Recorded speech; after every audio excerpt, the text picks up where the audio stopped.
But I'm going to tell you something, what's going on now. Nature is now fighting back. And this is a beautiful thing. All realms of nature is fighting the crackers back. But the one realm of nature that really is showing the most damage publicly is the animal realm of nature. And every time that nature fights these crackers back and wins, I celebrate. I'm not going to lie to you. I go to the party store. You know what I mean? I go to the party store. I give me some balloons, the little things that you blow. I go down. You know, what do you call it? I get the jump. And I get in the living room and I just be doing, I still got my two-step. I just do my little two-step. And every time I see it on TV, I just love it. You know what I mean? Because I'm on Team Nature. Don't be sensitive, because we are at war against non-melanated personifications of opposition energy in the form of Europeans, Arabs, Jews, and Asians. They want everything we got that's organic, and they are not going to stop coming. You know what I mean? And y'all remember this guy right here, Steve Irvin? Y'all remember Steve Irvin? Y'all know what Steve Irvin is now? Yeah, Steve Irvin. Yeah, he's dead. You know why he's dead? You know, he woke up. He woke and wanted to compete against nature. You know what I mean? And it's a war that he lost. I went to the party store. As soon as I found out, soon as it got on the TV, I went straight to the party store. You know, what are those things called that you blow out? I bought some. Noise makers. I got me some noise makers and some balloons. I'm in my living room, and I'm just loving it because I'm on Team Nature against these crackers. And whenever nature pays these crackers back, I love it. Here's a cracker. Let me tell you about this dude. Here's a cracker going to jump in the water off the Australian coast, looking for the most paranoid fish in the water, a fish that carries a knife with it 24 hours a day. That's a stingray. Stingray is the most paranoid fish in the water that carries a knife 24 hours a day. And you want me to feel sorry for this cracker? Like, if I came out of the store and I seen a dude at the liquor store, right? And he got a knife. He waving a knife, just walking down the street. He's talking to himself. Who do you blame if I say, you know what, I'm going to walk across the street and hang out with this dude? And he stabbed me about 20 times. Well, you know what I'm saying? The nerve of these crackers. They the last organisms on the planet. Crocodiles are probably 1 trillion years old. And I'm not inflating these numbers. They've probably been here 1 trillion years. And he's the crocodile hunter, the crocodile master. The crocodile, the last organisms on the planet, and you take control of the crocodile? Unbelievable, you know. No sympathy for these crackers. Now, this is a woman named Brancheau, worked at SeaWorld. You know where she's at? Yeah, she's dead. You know why? Let me tell you about, the whale that's right beside her is named Telecom. Telecom had killed a couple crackers before her. But because his sperm is so potent, SeaWorld management said, you know what, he's more valuable than her. You know what I mean? And she was the one that was at the front when people come in to SeaWorld, and she was telling them that the whales live longer in captivity. You know, we heard that story before, right? Don't we live better on the plantation? The whales live longer on captivity. Yeah, right, exactly. Yeah, exactly. The documentary. And that was called Blackfish, right? You know what I mean? See, the thing is with the whales is that whales in their natural state swim up to 200 miles a day. That whale swims up to 200 miles a day in its natural habitat, out in the ocean. 200 miles a day. And then you're going to bring that whale back, lock it up in a swimming tank 3 square miles, and then you want to wonder why it acts funny, why it has an attitude. You know what I mean? I went to the party store as soon as I found out. Newsflash, Don Brancheau, a technician at SeaWorld. I was like, where my keys at? You know, I'm going to the party store. You know what I'm saying? Because I'm on Team Nature. I loved it. I loved it. Now just briefly. Let me just go. Now this is a chimpanzee, right? A chimpanzee that came from Cameroon, was brought from Cameroon when it was a baby, right? When it was a baby, and so just like they did us, they named they gave the chimpanzee a European name, called him Travis. They put European clothes on it. They put European, just like they did us, right? And, Travis was a very popular chimpanzee. And Travis had been in Hollywood. He'd been on the Tonight Show. He played in commercials. He been in a couple movies. Very popular chimpanzee. But one day Travis woke up and Travis said, "You know what? I want to be an African today.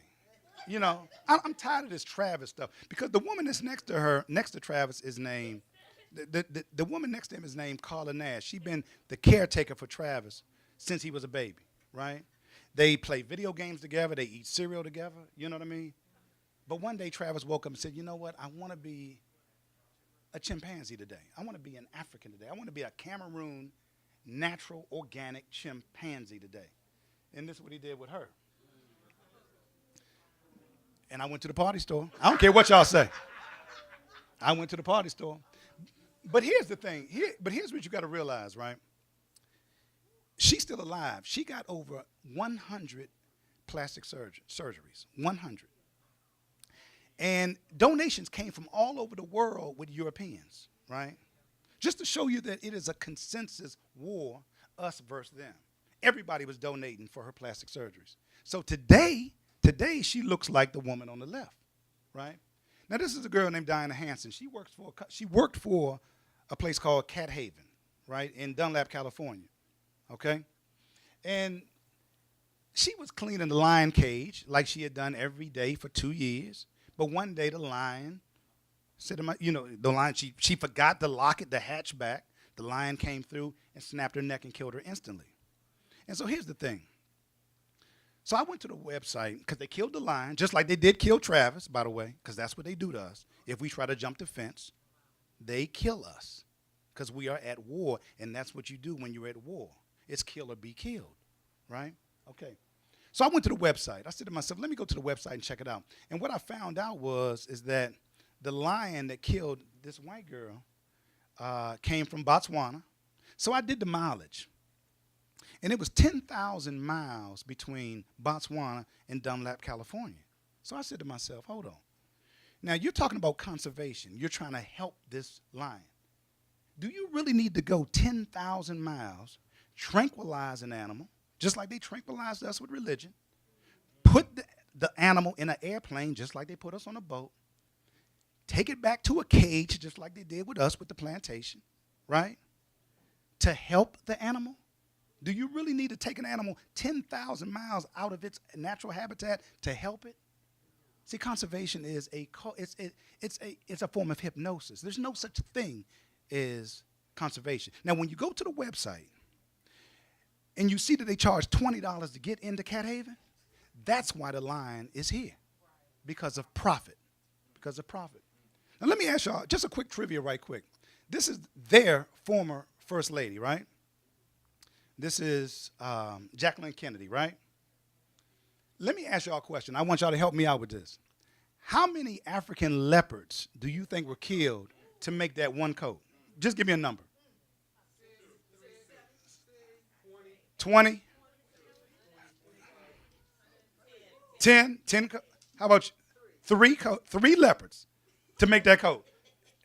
Give me a number over here. 6? Believe it or not, and I double-checked this and triple-checked this. This is a fact. They killed over 120 leopards to make that one coat. To one coat. 120 leopards to make one coat because it was made by an Italian designer named Cassini, and what he did was she wanted it patterned inside and out a particular way. She wanted it lined on the seam a particular way, right? So they killed 120 leopards. Does that sound like a people that have any affinity or respect for nature? No.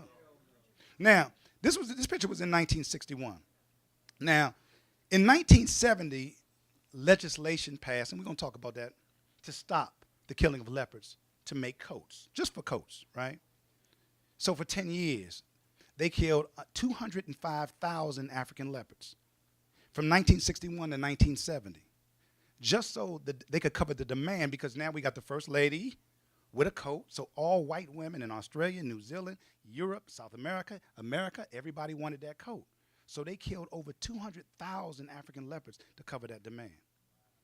So in 1970, some animal rights groups popped up, and they postured, and they lobbied the political system, and they got it overturned. Now, what you're going to tell me is this. You're going to tell me to say, well, you know what, Tep? See, that proves that there's good, concerned, compassionate white people. That's what you're going to tell me. Because look at the animal rights groups. They stood up for the leopards. But that's all a facade. Because where was the animal rights groups in 1962, in 63, in 64, in 65, in 66, in 67? What they do is this. They all sit around and they say, okay, look, I'm going to be the consumer. You're going to be the manufacturer. You're going to be the animal rights. You're going to be the legislation. You're going to be the lobbyists. You're going to be the politics. You're going to be the propagandists. You be the media. And they all say, okay, 1, 2, 3, exploitation of Africa. And then they come back upstairs. You know what I mean? Because by 1970, the numbers were so depleted that the leopard in Africa was nearly extinct. So it makes sense for them to pop up in 1970 and say, let's save the leopards, because there's no leopards left. All the money's been taken. It's the same thing they do with the environment here. They've been poisoning the environment in America for 4 centuries, right? The soil in America doesn't even produce selenium anymore. And selenium is a vital mineral that we need. You know what I mean? But then they pop up and say the Environmental Protection Agency. They'll create that and make you think, oh, they're so compassionate about the environment. They're so concerned about the environment. No, the environment is so beat down now that after they've exploited it and ran it down and now it doesn't work anymore, then they want to act like they care. It's the same thing with, the Clean Air Act. Because through centuries of industrialization, they have been destroying the air in this country through capitalism, industrialization for centuries. Now, all of a sudden, they want to create a Clean Air Act. That's all a facade. It's all a facade. No animal in Africa has suffered more than the African elephant. Between 1850 and 1930, 690,000 African elephants were killed in Africa. 690,000 African elephants, right, were killed for the ivory. Your pool sticks, your piano keys, all African ivory, you know what I mean, that we love so much. All exploitation of Africa. Now, this picture was taken in 1895. Now, this is in Nairobi, Kenya. This is an ivory trading post, And when you see the brothers, you say, what is wrong with the brothers? But see, it just goes to show you that melanin is the essence of who we are. But melanin doesn't define the purpose. It doesn't make up the purpose. The purpose is the spiritual connection, and melanin is the engine. So you need the connection and you need the engine to work, to be a whole spiritual person as an African person. So even though they have melanin, religion has taken the spiritual program out of their system. And because the spiritual program is out, these brothers right here are just puppets. Now this picture right here, look at all the dead elephants in that room. And this is in 1905 in London, England. And you can count thousands of elephants in that one room. Now, this is what is called an ivory manufacturing center. You notice that when it's in Africa, it's an ivory trading post, labor. But when it gets to Europe, it's an ivory manufacturing. You know what I mean? An ivory manufacturing center. That's profit. You know what I mean?